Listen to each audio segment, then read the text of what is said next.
Hey everyone, it's Alan Schimmel and we are live. That's right, live. At Swamp Up. Swamp Up is back in Napa after I think 2 or 3 years it's been since they were in Napa. Actually, now that I'm thinking, it might have been since before COVID that we were in Napa last. But we're really thrilled to be here. It's beautiful here. It's a beautiful resort, but more importantly, there is so much going on at Swamp Up. You know, like everything else in the tech world, it's kind of the year of AI, more than the year. It's the era of AI, the dawning of the era of AI still. I like to tell people we're still at the beginning of the beginning, not even the end of the beginning on AI. Let me introduce you to my first 2 guests of our Techstrong TV coverage here at Swamp Up. To my far left, he's the guy in the shift happens frog shirt, Yuval. Let me make sure I get it right, excuse me. Yuval Fernbach. Yuval, welcome back. It's good to see you again. Thank you. Good to see you as well. You know what, before we get to our next guest, Yuval, share with the audience your title and role at JFrog. Sure. So hi everyone, I'm Yuval Fernbach. I'm VP and CTO of MLOps here in JFrog.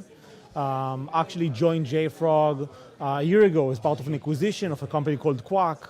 And nowadays, of course, part of JFrog ML and the new product that we launched today that, of course, we'll talk about in a second. Thank you, Yuval. To my immediate left, not in the frog shirt, is Adel El-Halik. You got that right. You got that perfect. You got that on the money. All righty. Adel is with NVIDIA. And Adel, introduce yourself. Well, thank you for having me. Yeah, it's great to be in Napa. I was joking around earlier telling folks that you know, I'm glad we're doing this because now my family will really believe that I'm here for work. So you got the proof. Right? I got the proof now. So my name is Adel. I'm a senior director of product at NVIDIA, and my job is to take the software that our awesome core tech team creates, harden those, make them production grade for enterprises, and help our ecosystem build agents, right, that are frankly transformative in everything that we do, something we were just talking about. Absolutely. And that's a great segue. A little something extra for giving us that segue. We were at the keynotes this morning, right? Yuval led off, Adel came on. Yuval, you introduced a new product for JFrog called the JFrog AI Catalog. Explain to our audience a little bit, what is it? Yeah, so as I shared, I joined JFrog a year ago. And as part of that, I've seen and got a lot of responses from JFrog customers about the challenges they have with adopting AI, the challenges that they have with actually trusting AI, and the amount of new models that are being launched daily, right? Everyone's speaking about AI, but actually using that in production require more than just testing the new and shiny model. It requires the ability to trust that, the ability to trust where that model is coming from, who's the owner of that model, and even who is actually going to use that model. And as part of that, and as part of all that feedback that we received the last year, we decided to launch the JFrog AI Catalog. And that's basically a solution that allow organizations, allow our customers to manage the entire life cycle of AI usage, I would call it. From discovering which models actually exist, to deciding who should have permissions to which models, and eventually even serve those models, track the usage metrics of the models, and understand which application uses models and how. So the goal is eventually to allow organizations to understand where those models are being used, by whom, and make sure that they trust those processes that are shifting in such a magnitude and such a pace of innovation that we haven't seen before. Absolutely. We're going to come back to that because I have some thoughts and questions. But that'll explain to me the NVIDIA connection. There's a reason for this awesome partnership, right? And so we're a full stack acceleration company. What that means is, right, we're not just about producing processors or systems. We actually build out AI factories, but we go all the way up, right, for optimizing runtimes for not just models that NVIDIA publishes, but also the ecosystem models as well. We call that NIM Inference Microservices. And so what we do, you can think of a NIM as a model with this runtime packaged as a single microservice. We spend a lot of time tuning that runtime to make sure it runs it efficiently, as performantly as possible on the NVIDIA stack. But equally, right, we contribute a lot to the open source domain. We're huge participants in the open source community. Because going back to Yuval's point, of having that trust, having that transparency. It isn't just that we provide the Nemotron open weights, which are fantastic, by the way, and Excel really good at reasoning, but we also open source our training data sets. We open source our recipes. So enterprise can then take those models further and tune them for their agentic capabilities.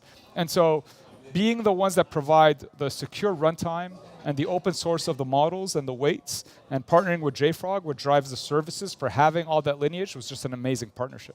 Absolutely. I want to dive a little deeper on this, right? So I was at SwampUp last year in Austin, where they announced the JFrog NVIDIA partnership. Now, Adel, over the course of the 12 months, what have you seen how this partner, well look, AI has been on a hockey stick trajectory for these 12 months, right? But how has that affected, what's the net that our audience could take about this partnership? What does it mean to them? I mean, look, you've all kind of set the scene, right? There's so much happening, and it's happening so fast.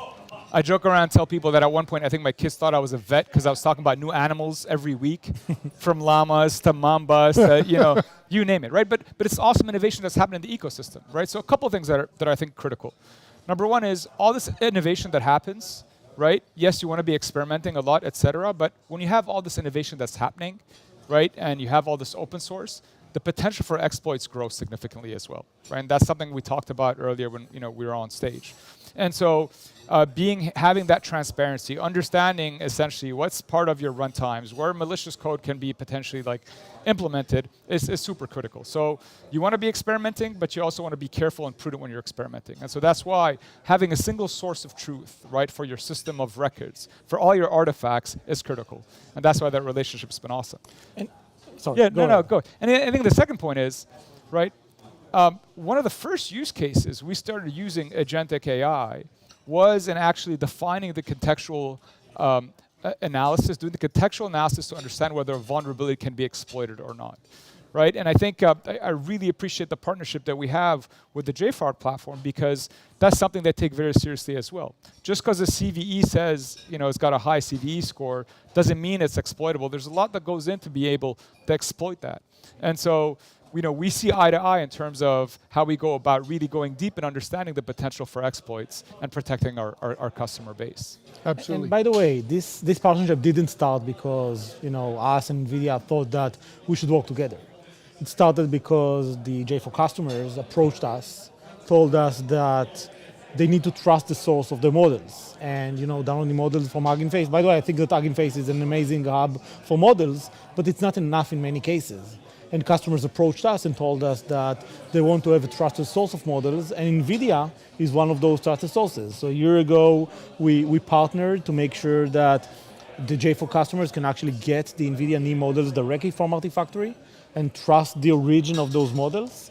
And from there, of course, we progressed with that partnership with the security solution, so the contextual analysis, the ability to actually understand how those artifacts, how those models are vulnerable, and now we can make sure that in the production environment there will be no vulnerabilities. So eventually it's part of the same goal of making sure that the JFrog customers and of course the NVIDIA customers can actually trust the models, trust the origin of the models, and trust that there are no security incidents that will arise because of those new artifacts that they now need to manage and of course have to manage to actually make their product progress over time. Excellent. Adel, I want to come back to you because you said something right in the beginning that I want our audience to understand. And that is, a lot of people hear NVIDIA and they're thinking GPU, GPU, GPU. Not that you make a bad GPU, don't get me wrong. But the real key to NVIDIA's position is the software, is the community, is the ecosystem around CUDA, and NIMS and so forth. Talk to us about that a little bit. And while we're on live TV. Paul, cameraman, I'm going to ask you to grab out of my bag my AI catalog paper. We'll bring it up. We're going to talk more about it. But Adel, talk about what the secret sauce at NVIDIA. Well, we're a full stack acceleration company, right? I mean, yes, we start at the silicon, but we go all the way up the stack, right? And so we have AI factories, we have our software portfolio that goes all the way up to the, what we call blueprints, right? Reference workflows for how you'd go implement a specific use case for agents.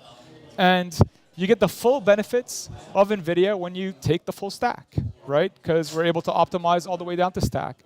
But by no means you have to take the full stack, right? And we leave it up to our audience, our ecosystem, to meet us where they think is best. Some just want to run on our infrastructure. We love them. Some want to utilize, right, want to go higher up in the stack and take advantage of the optimizations that we drive through software to enable that. I think one key to NVIDIA's, call it success or secret sauce is just how ingrained we are with the ecosystem. We go to market through our ecosystem. Our partners, such as JFrog, are super critical to our success at the marketplace. And so you're spot on. We're not just a chip company. We're a full stack company, right? You can take us, you can go with us up all the way, all throughout, or you can just choose to meet us where you think is best for your domain. I love it. Thank you. So, Yuval, talking about the JFrog AI catalog, I've written a lot recently about what I call shadow AI. Right, and we've seen look, I've been in the tech business probably longer than both of you, okay? I've seen shadow before. I saw shadow open source. There was a time where enterprise's official policy was no open source allowed. It was a danger, right? I've seen shadow Wi-Fi. I remember being at a U.S. Army base and the Army Information Assurance Officer telling me we don't have a Wi-Fi security problem because we don't allow Wi-Fi. And as I'm walking with them, I see people unplugging WAPs and throwing them under their desk. As soon as he walks by, they plug them back in and Wi-Fi. We saw it with the cloud. Developers whipping out their credit cards and opening instances. It's no different. No different. It's probably even easier with AI because take your pick, right? Whatever one you want to use. So we call this a prop, right? They gave this out at the keynote today for your talk, your joint talk. Talk to us about the different models and how we're going to control shadow AI at the enterprise level. Yeah. So first of all, yes, it is a prop because this booklet have 6 models in it. I believe that the current number in Hugging Face of models is around 2 million. And on top of that, there are external model providers like OpenAI and others, so that's another couple of hundreds of models. So the numbers are way more than that, and of course no book can actually manage and track the amount of models that are being launched. And models are nowadays used for so many different tasks. So actually, Adel in his talk about different type of models, like reasoning models and voice models, and models are being used for different tasks and not just for language models. Like there are many models around computer vision and many models that are still used for structured data, and that's still a valid use case and still something that customers use as part of their use cases.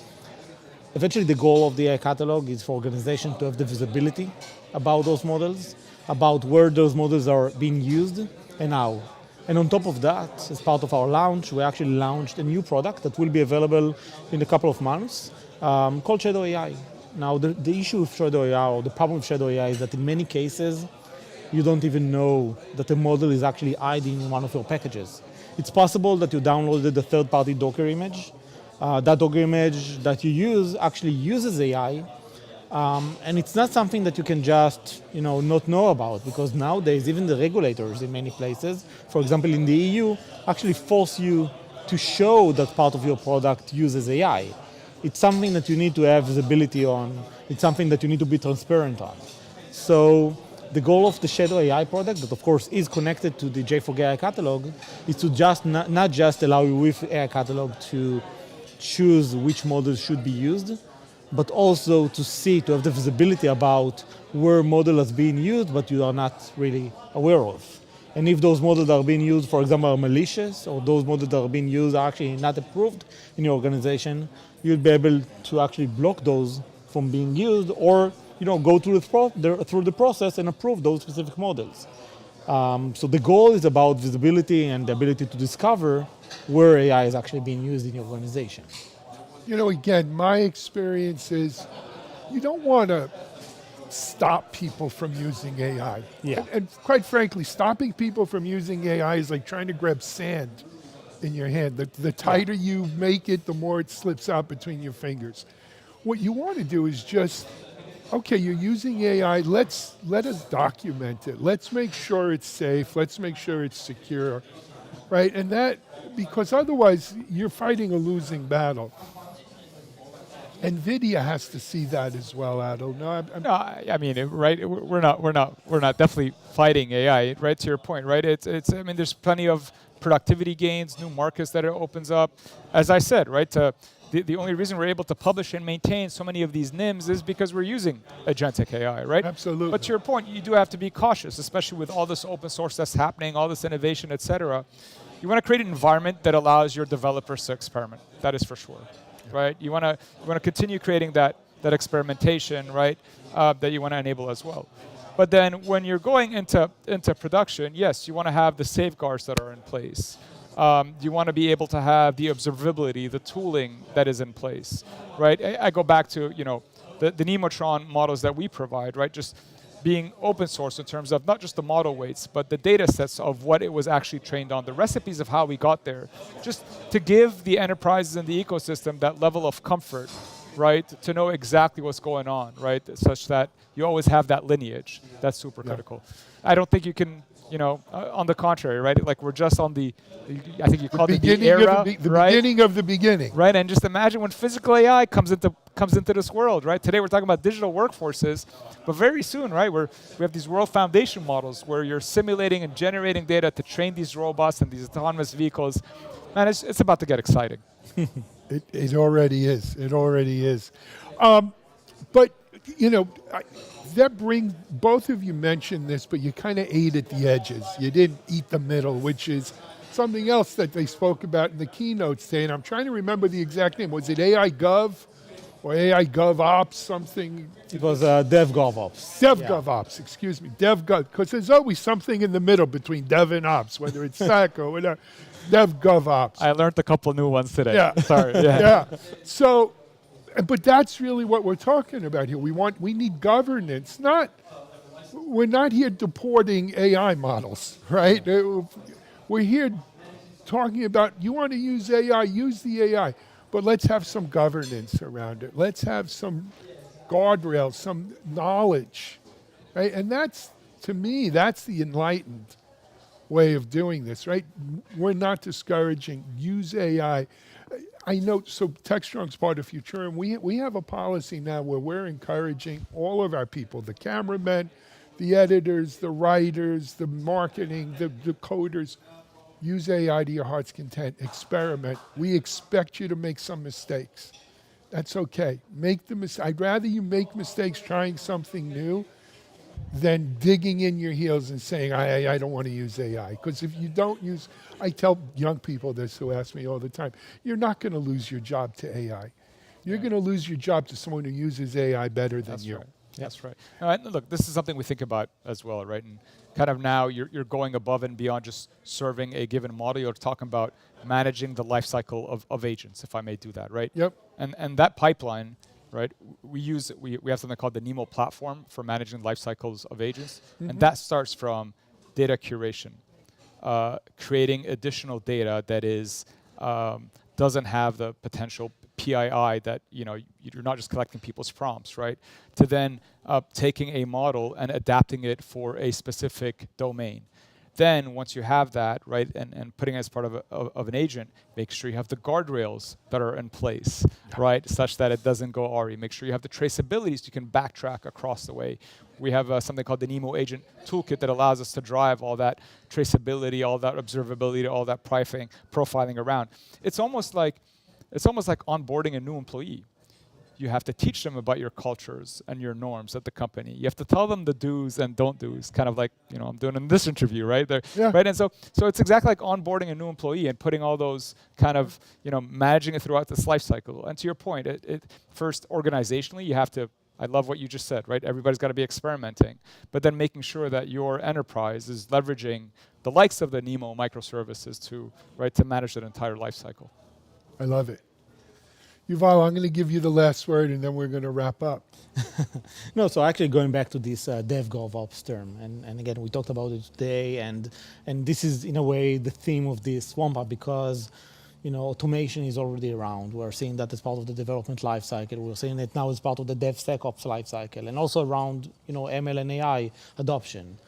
The challenge is not, or is becoming not, how to automate those processes and how to actually use new technology. It's how to make that in a governed way, right? How to protect the way that we use the new technology and make sure that while we are researching new technologies, while we are actually adopting ourselves to this new future, we do have the visibility and the governance on top of that to make sure that we are not doing anything wrong, and that eventually our customers of our product can actually get benefit from those new technologies that we actually use in our products. I love it. Yuval, Adel, thank you. Adel. No, you got it. Your money, Alan. Thank you so much for coming on here, kicking off our coverage of SwampUp 2025. We've got a lot more coming at you. Unfortunately, not all of it's live, but we're recording it all, and over the next days and weeks, you'll be able to see everyone we spoke to here. I encourage you, go to devops.com or Techstrong IT, Techstrong AI, Digital CXO, Cloud Native, now even Security Boulevard, because we'll probably do something about DevGovOps on there for our full coverage at SwampUp. But we're going to take a break here. Stay tuned. We'll be back with more from SwampUp. This is Techstrong TV.